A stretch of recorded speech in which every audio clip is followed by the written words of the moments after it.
Hi everyone, welcome back to Dudley Central. This is the February 2024 update, and I just want to show you some of the bits and pieces I've been working on since my last video in January, mainly building on what I'd laid out in that video. As always, feel free to comment and subscribe. I really appreciate the feedback, particularly from the last video. It's always great to hear your ideas, certainly on what I've got and my future plans.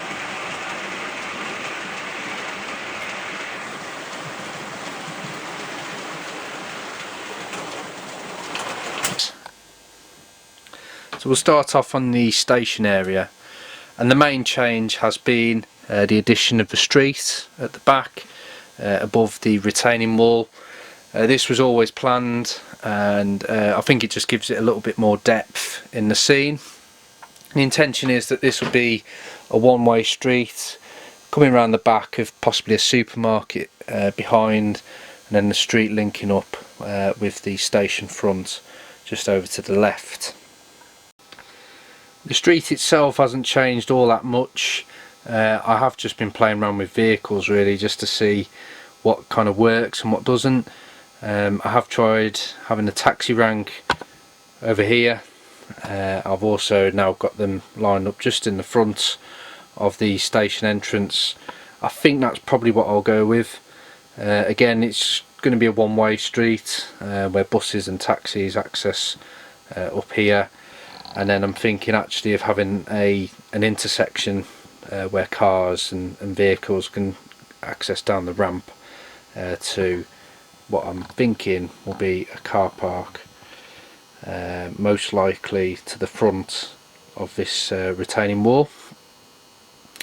So that's the station area. In terms of the buildings, I've chopped the platform off from the old station building, so that fits nice and snug in the corner, and then I've just got some other buildings that I've had, one the Metcalfe retail unit there, and another old Hornby Scaledale building. They're just placeholders for now. That is by no means the final buildings I'll use, but they just give you an idea of what I'm thinking.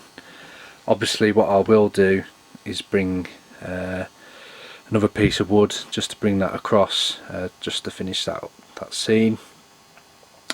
One other thing, and again it probably won't stay here, is I've just got myself a little programming track, something I've not had before, but certainly needed now with all my stock sitting in the Fiddle yard.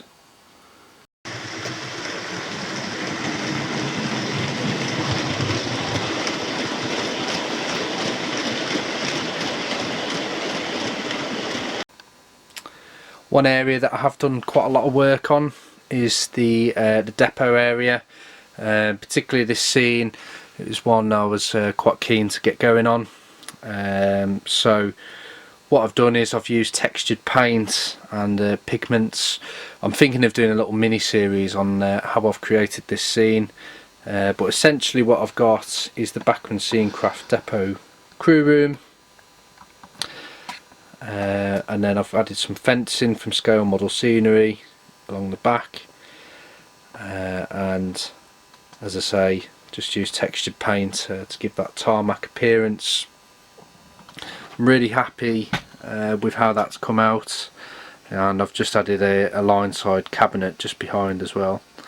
It still needs a lot of work, but hopefully it gives that sort of 1990s kind of feel to it. What you'll also notice is I've added a number of rail track Land Rovers. This was from the unfortunate news of Hatton's closure, but I managed to get a lot of these for £4 each, so I thought it'd make quite a nice addition and build up a bit of a 90s fleet. One of them I've done a panel wash to. I'll certainly be rolling that out to the others. And then I've also taken some of the RRV, so the road rail vehicle attachments off, just to make them standard Land Rovers. I'm thinking of customising them as well, adding slight variations to them just to just to make it look a bit more realistic in there. One question I do have for some of you is, I want to add some more railway vehicles. There's not a great amount of photos on the internet for this period, certainly between 1995 and 2005 I've found. So vans and lorries and things like that. It looks to me like British Rail yellow vehicles survived into this era, perhaps with different labels on them. It'd just be good to get a feel for what kind of vehicles would have sat in yards like this. Certainly on the market, this is the only railway vehicle you can pick up which covers this era. Anything before Network Rail doesn't seem to be an awful lot on the market at the moment. So I'll certainly have to do some customising there, just to add some different vehicles to the depot.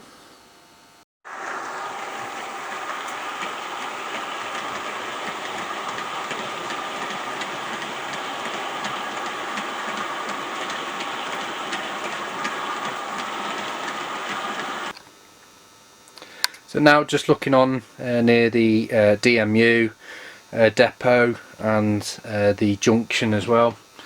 So since I last did an update, there's been a lot of wiring gone on the track. Not easy for the likes of myself who aren't the most confident with wiring, but we thankfully have a double slip now that works, and we have 4 running lines all in operation now. So this all works really well. This little area, not had any issues from derailments across this section. That's not to say I'm not having it elsewhere, but I'm certainly working on that across the layout at the moment. The DMU depot, there haven't been any major updates since I last showed you, but the big change has been the addition of this diesel on the depot in front. This wasn't planned by any means, but what I had was an extra piece of plywood lying around, and I also had a 2x4 as well, which perfectly spanned across. So I've added this in. The Hornby depot is something I've had for a very long time. I don't think I'm going to use that building. I'm more likely going to exchange that for a modern servicing depot that Bachmann do. But what I was thinking was that over the next few months I've got a number of locos coming to the layout that I've bought on pre-order. It'd be nice to showcase them somewhere, and I thought that this kind of facility would look quite good. So my intentions are that this is going to be an EWS kind of depot with rail track as well on site, and that is to tie in with all the rail track vehicles. So I've got the 2 Class 121s which are in my fleet, which are rail track. I'm going to have my diesel locos there for EWS, and I'm going to have this space here for the likes of plant. So this will be like rail mounted vehicles or just support vehicles really for the railway, and I'm going to have that around here. And the idea is that the head shunt, which is over here, will have another spur off it over there, so I'll probably bridge that gap with something, and then build a kind of hillside, perhaps sloping down to the lower level.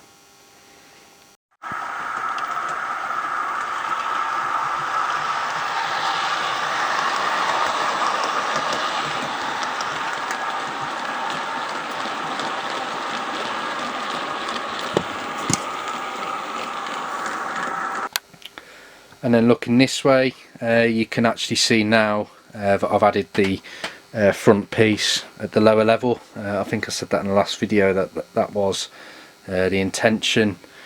Ignore the tarmac and pavement, that is just from the old layout. What I am thinking here is that this is just going to be an embankment. I want to try and transition away from the urban area to more of a kind of countryside scene across here.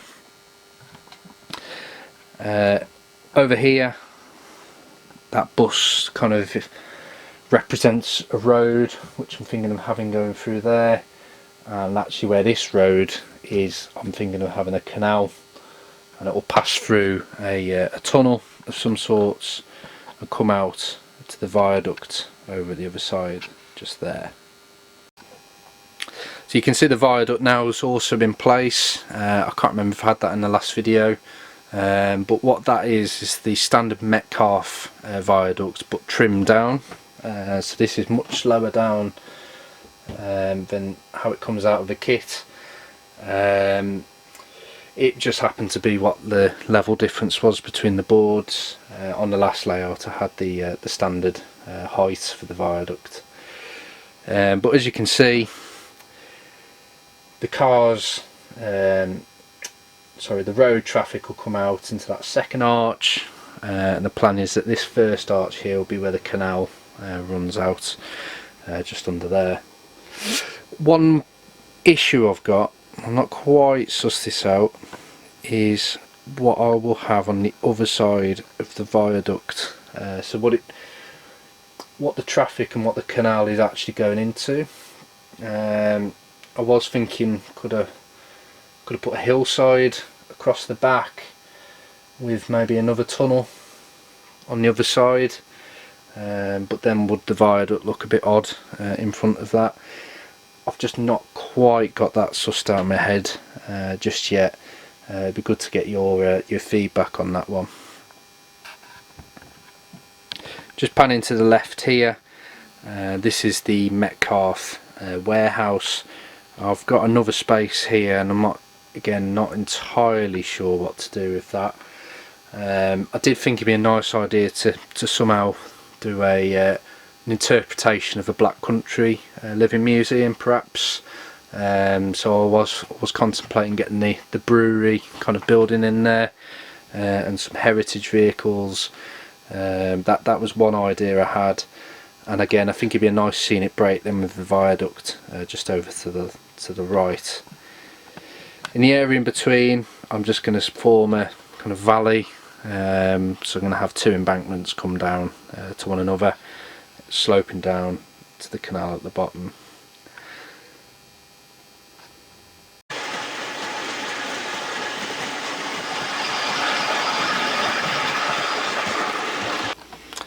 So if I just go over to the other side now, you can see that the main lines disappear then under the back scene. That will be representing the north, so trains going that way will be going towards Wolverhampton and beyond. My plan is that over here I'm going to have quite an impressive looking tunnel portal. I quite like the look of the one Key Model World have recently done. I think there's a laser cut Great Northern Tunnel, and it seems to be compatible with electrified locos like the 19 and 92. So that's one I'm considering there, and then it's just going to be a big hillside then, just kind of ending that scene. So the hill will start to come up just behind that bus stop. What I'm also thinking of having in here, halfway up the hill, is a little crooked house diorama, so that should sit quite nicely as the hill comes up over there. Again, it might not go there, it might go more on this side. I've just again not quite sussed that out in my head at the moment.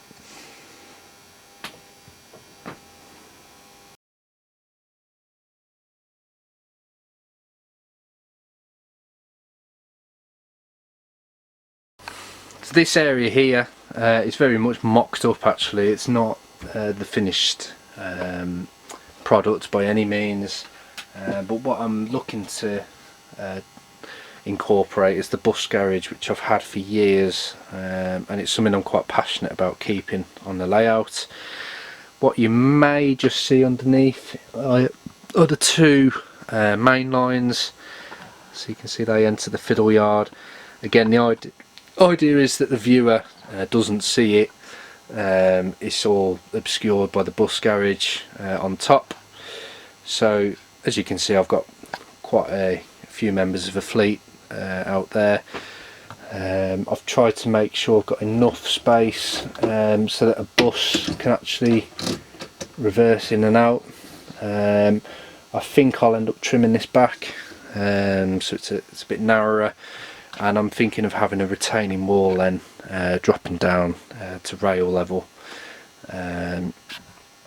Over to the far side where you can see the coach and the cars, it's just going to be an ordinary road then, just crossing with I think probably a tunnel portal of some sort, just to finish off that scene.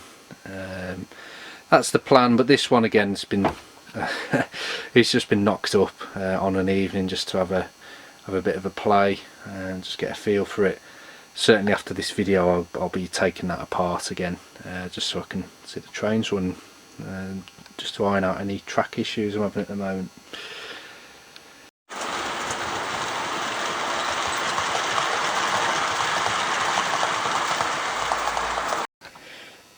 Over to the Fiddle yard now, and this is the area where I think I've done most of the work and buying. So I've bought quite a lot of track over the last month and laid it, and generally speaking the branch line Fiddle yard is done. It's not wired up with the bus wire yet, but certainly the track at the moment is all wired.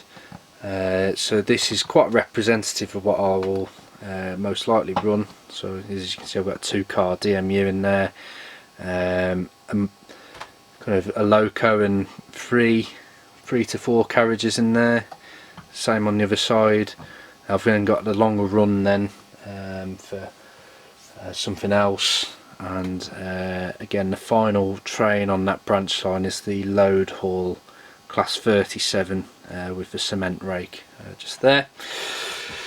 So the branch line, I've got 1, 2, 3, 4, 5, 6 trains. I think I might, if I've got some spare track left over, add a 7th here, just to see if I can get an extra line in, which would be nice, but not the end of the world if I can't.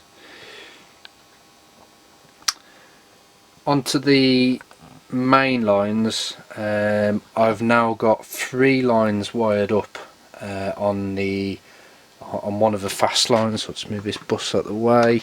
So at the moment I've got the Virgin HST, I've got the class 58 with the coal hoppers, and then there's another line just behind which doesn't have anything at the moment because the class 350 is around the other side of the layout. So those 3 lines now are all operational for one direction, and those trains will be heading south, so they'll be heading towards Birmingham or London or wherever. At the back I've only got 1 line currently hooked up to the main layout, and that's where the Intercity HST is at the moment. That will be representing northbound services to the likes of to Manchester or Liverpool or something like that. At the moment there is only space on the Fiddle yard boards for 2 lines at the moment. So you can see I've got just behind, I've got my British Fuels coal rake just in there. I've not hooked this up yet because there's a little bit more space just behind the baseboard where I'm thinking I'll add another inch or so of plywood, which should just accommodate a 3rd line. Once I've got that in, I'll then get that 3rd that express line all hooked up. And as you can see, At this end of the layout I've actually got the curve points in across there, so it breaks into 3, so you can see the intercity HSTs here, there's space for another one and a further one just there, but I've not committed to it yet until I've actually got the timber in along the back there. But yeah, it's coming on, it's getting there. It's really nice actually just seeing what I've got in the collection out. Some of you also may recognise some new items that are out, or not necessarily new, but they've been fitted with a decoder or something like that. Mainly one of the nice new additions for me is this one. It's the Class 47975. It's the older tool in Class 47, but this one's quite special for me because, being a civil engineer myself, I got chartered last year with the Institution of Civil Engineers, so this was a must-have for me, this loco, and this one sits on the test train. So at the moment, I've seen images of this formation actually, so it's got a Mark II in the testing livery, a Parcels Mark 1, another Mark II in the testing livery, and then I've also I think the updated RTC lab carriage at the back. So that's my 4 carriage train at the moment. I do have further Mark IIs coming from Acura scale later this year, which I will probably mix and match in this rake at some point. The other additions are, and you can just about see them, I'll put a picture up now. So I've added coal hoppers, again Acura scale, HDAs and HMAs. I think I had 6 or 9 the last time I did a video. I'm now up to 12. I do have my eye on the mainline pack as well, to bring me up to 15. Looking at the layout, I might end up being constrained to how long that can be, so I won't have the luxury of some people's layouts where they've got 30 of these wagons. I'll certainly get to 18, but I'll have to look at it. Perhaps the coal hopper one will be one that goes on the back, and the British Fuels train goes on the inside, which is currently at 15.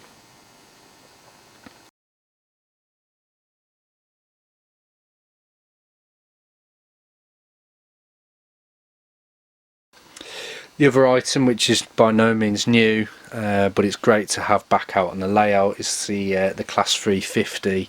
It was one that never really got a look in on the old layout, primarily because it was just such a pain to couple up and uncouple. But now I've got the Fiddle yard, it's far easier now to have that on the layout and park it up. It's a fantastic unit, and it is one that, again, it's one I grew up with in that changing era of Central trains where they transition from Class 158s and 170s on the Liverpool to Birmingham route over to the Class 350s. So it's certainly one of my favourite units in the collection. The final thing that I've done over the last few weeks is add my train cabinet up onto the chimney breast. I've had this for a very long time now, maybe 7 or 8 years, but with me living in rented accommodation all that time, I was always hesitant to kind of bolt that in anywhere, but now this is in our own house, I was quite happy then to drill and fix some brackets. So this is fantastic actually. I've got loads of my fleet in there. It's really nice to just have it out, just to display things, and it's really easy to get stuff in and out of as well. So you can see my Regional Railways Mark II rake is in there at the moment. I've also got the Shakespeare Express, and I think all of my Class 90s are in there as well, and my 92. The one obscure one in there is the Class 68 in Transpennine Express. Goes completely against the rest of the fleet, but is one that I will be keeping. Again, I think I touched on me being a civil engineer, so I currently work on the Transpennine route upgrade, so that I think I got that loco when I started that job a couple of years ago now. So it's kind of just it's a nice sort of keepsake for myself, and I'll certainly run that from time to time with new items. So yeah, that's about it. I've done quite a lot actually over the last month. I've been really getting a lot out of the layout, really enjoying it, and that's the main thing really. I think over the last few weeks there's been negativity about whether the hobby's in trouble with the closure of Hatton's and the Worley show, but I don't think so actually. I think there's been a lot of positive things going on. I think Cavalax have just done a fantastic release for Class 56 from what I'm hearing, and certainly when you go on the likes of YouTube, Instagram and Facebook, there's loads of modelers doing some fantastic stuff at the moment. So there's just loads of things going on that are very positive, and I think Matt Slade and at Jubilee Road summed it up really. The hobby's just about enjoying it. I think sometimes there's that negative pool of people who are always out for criticising this, that and the other, but this hobby's meant to be enjoyed, and I think if people are enjoying it, the hobby's certainly not in danger just yet. So I'll leave it at that. Thank you very much for watching. As I said earlier, feel free to comment and subscribe. I do post quite regular updates on my Instagram feed. That is, if you want to see something more frequent, I'll definitely direct you to the Dudley Central Instagram feed. Again, I do post on Facebook from time to time as well, but I will try and get videos put out every month just to kind of capture progress, and I'll try and start doing some build videos as well, just showing you how I've done some of my bits and pieces. I'll leave some running clips from the last month, and I will see you in the next video. Thank you. Bye for now.